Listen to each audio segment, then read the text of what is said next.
food metaphors are a bit of a tired trope. Understandable. It's just that they are so easy to make, because everybody eats food. It's just a common thing that can connect to anybody.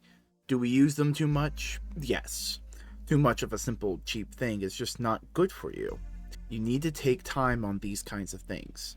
Just let it be, and not go for the quick option all the time.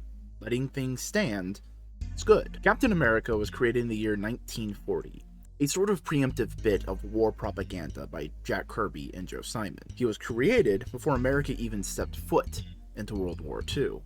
And like many a patriotic character at the time, he was used to encourage the war effort. But eventually, with no war, his shine began to wane. And there were attempts to keep going by pitting the good captain against the quote-unquote dreaded commies, but that didn't last either. So, to the shelf this man went, probably with nary a thought on doing anything else with him. The Wolverine was created in 1974, first showing up as a thing for the Hulk to punch, but through an appearance in the X-Men became one of the most recognizable Marvel heroes. However, no one knew where he came from. Not to say that no one remembered who created him, that was Len Wein, Roy Thomas, and John Romita Sr. No, what they didn't know was his origin story. All that stuck in the early days was that he was old, Canadian, and had no memories of who he was. But despite that, he was a consistent fan favorite. Overall, these two might be some of the most important Marvel heroes, but they have an odd thing in common. See, most of the world of Marvel works on what fans have dubbed a sliding time scale. A simple way of describing it is the story's events don't take place in the time that they were published, instead they take place relative to past and future stories. And since there is no exact science to figure it out, at some points you just kind of have to gut it out. But because of this scale, some things get a little bit iffy. Take, for example, the Punisher, a war veteran suffering from many a mental ailment. Whether pre-existing or caused by the war he fought, it's not clear. But when he returns to civilian life, his family is caught in the crossfire of a gang war. Frank Castle, the Punisher, then takes a vow to kill all he deems fit. However, the war he fought was specifically Vietnam, and it's hard to change and fudge that due to its connections with the American people. There's meaning in that war that isn't in the others America has had in the ensuing years. There's a cynicism, and a loss of belief in governmental bodies with that war. It was a significant part of his character. Not impossible to update, you just gotta do it with a deft hand. Max Eisenhart, Magneto, is another story. Max is a Holocaust survivor. There is no way around that. While this aspect of this character was not in his initial inception, it is so intrinsically linked to him at this point, to try and modify it would be insulting.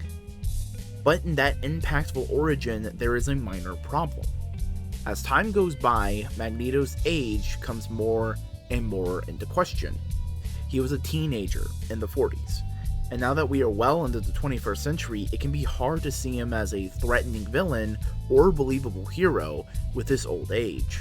In the comics, they've gone about fixing this issue with a variety of comic book shenanigans, de-aging him into a baby, re-aging him up, having the High Evolutionary restore him somewhat, all done to preserve Magneto in his prime while also keeping his origin story. But overall, the sliding timescale works out. For most characters, things just kinda progress, you know? It has slowed down in terms of scale since the 80s, but overall, it's a good framework. But when it shines, oh buddy, it shines. See, two characters are not hindered by this sliding timescale. They thrive in it. I would go so far as to say that they are improved with it, and the time that passes. Captain America and Wolverine. I mean, there's a reason I gave a brief of them at the beginning. As time goes on, their origins just become more rich and nuanced. With Wolverine, his origin is eventually revealed, though it was an extreme piecemeal. At some points, we learn of his recent past, the stuff that he remembers, such as joining Alpha Flight or his time in the Canadian wilds. But as time goes on, we learn more of his time in covert mercenary groups, his time in the Weapon X program, his stints in Japan, and more. Eventually, we did get a more robust backstory with Wolverine origins. We learned that he was born in the 1880s with a very tragic family life. Now, on first blush, if you did not know the character, you might think that he would have the same problems as Magneto. Well, Wolverine has a healing factor. That's one of his primary powers. And well, that greatly reduces how he ages. But when he is introduced to the X-Men, he's still relative to the whole sliding timescale thing. So as we move on in real life, the time he joined the X-Men becomes farther and farther away from his birth. Now Logan is a hard-boiled kind of man. Tough, rugged. On his face you can see how hard of a life he has led. And early on, yeah, he had a tough life.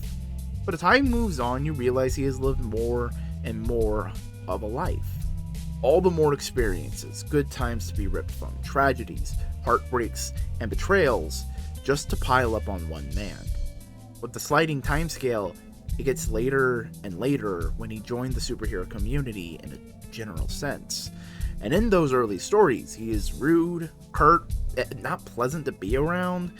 But looking at it now, even though he did not fully remember at the time, yeah, he's seen some shit. That gap in life experience added nuance to his character.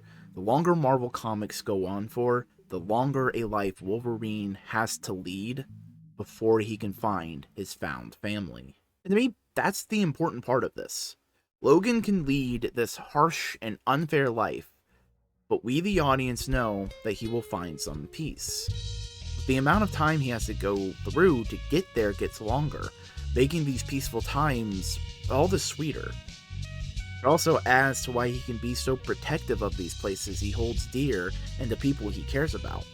He knows how fragile they can be, and he's very good at doing something to protect it. It's just a shame that the life he has led made those skills not very nice.